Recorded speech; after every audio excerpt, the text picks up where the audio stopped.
Coming up on today's halftime broadcast. When Jesus found this sick man lying there on the platform, he found him in a state of lowered expectation.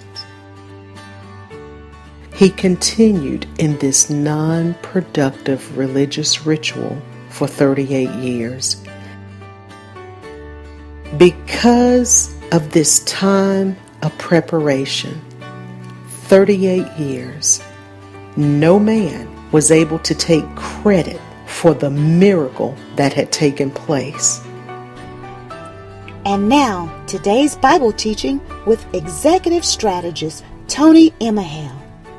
Top of the day to you, and thank you for tuning in to today's broadcast of Halftime with executive strategist Toni Emehel.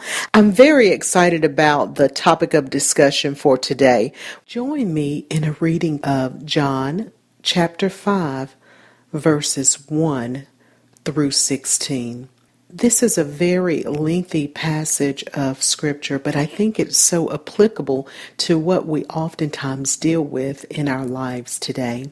So again, John chapter 5, verses 1 through 16. Afterwards, Jesus returned to Jerusalem for one of the Jewish religious holidays. Inside the city, near the sheep gate, was Bethesda pool with 5 covered platforms or porches surrounding it. Verse 3. Crowds of sick folks, lame, blind, or with paralyzed limbs, lay on the platforms, waiting for a certain movement of the water. For an angel of the Lord came from time to time and disturbed the water, and the first person to step down in afterwards was healed. One of the men lying there had been sick for 38 years. When Jesus saw him and knew how long he had been ill, he asked him, "Would you like to get well?" "I can't," the sick man said, "for I have no one to help me into the pool at the movement of the water. While I am trying to get there, someone else always gets ahead of me." Jesus told him, "Stand up, roll up your sleeping mat, and go on home." Instantly, the man was healed. He rolled up his mat and he began walking. But it was on the Sabbath when this miracle was done. So the Jewish leaders objected. They said to the man who was cured, "You can't work on the Sabbath. It's illegal to carry the sleeping mat." "The man who healed me told me to," was his reply. "Who said such a thing as that?" they demanded. The man didn't know, and Jesus had already disappeared into the crowd. But afterwards, Jesus found him in the temple and told him, "Now you are well. Do not sin as you did before, or something else even worse may happen to you." Then the man went, and he found the Jewish leaders and told them that it was Jesus who had healed him. Verse 16. So they, the Jewish leaders, began harassing Jesus as a Sabbath breaker. There are several things that stick out to me when I read this passage of Scripture. The first of which is that when Jesus found this sick man lying there on the platform, he found him in a state of lowered expectations. Number 2, the sick man, as well as those religious leaders whom he was entrusted to, had grown comfortable in the sick man's immobilized state.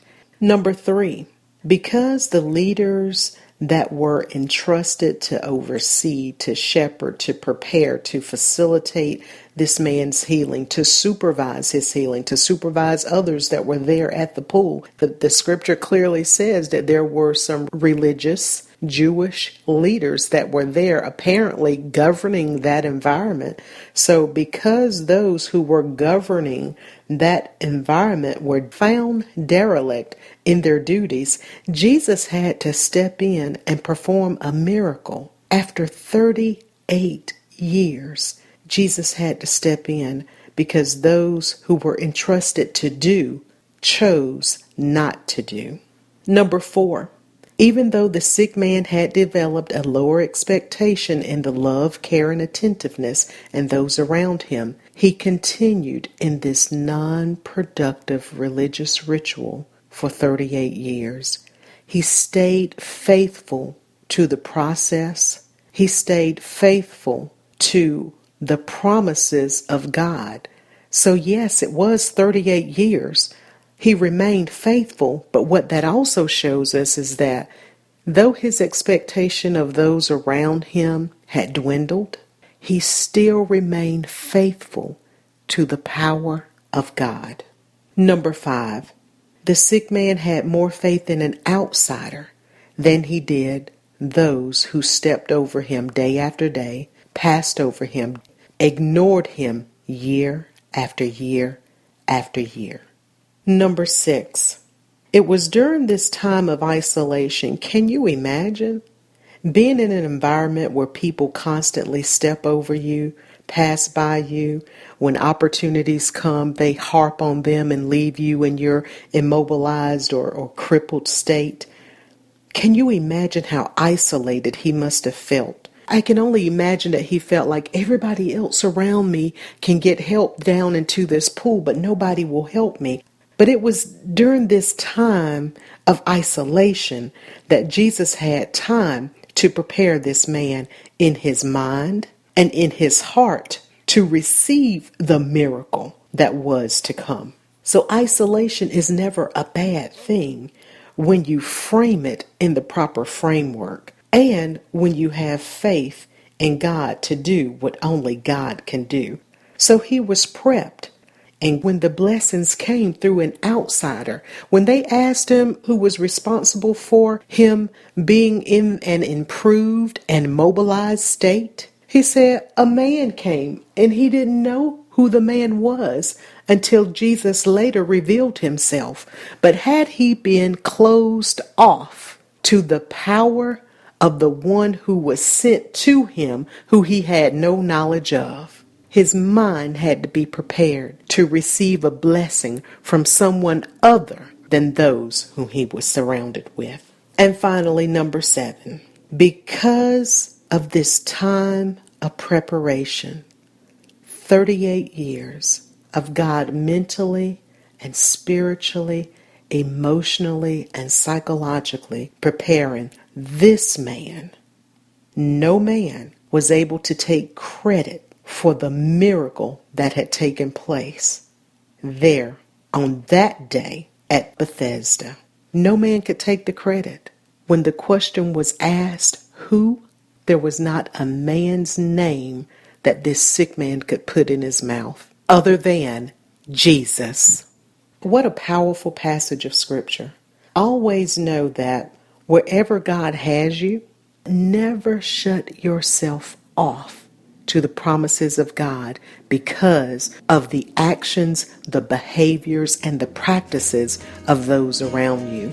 At the end of the day, it's always about your relationship with God and your willingness to receive those whom God has sent to you to bestow his blessings upon you. When in doubt, go back to this passage of scripture, John chapter 5.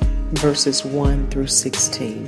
And let's be reminded of the receptiveness of this one man there on that day, poolside at Bethesda.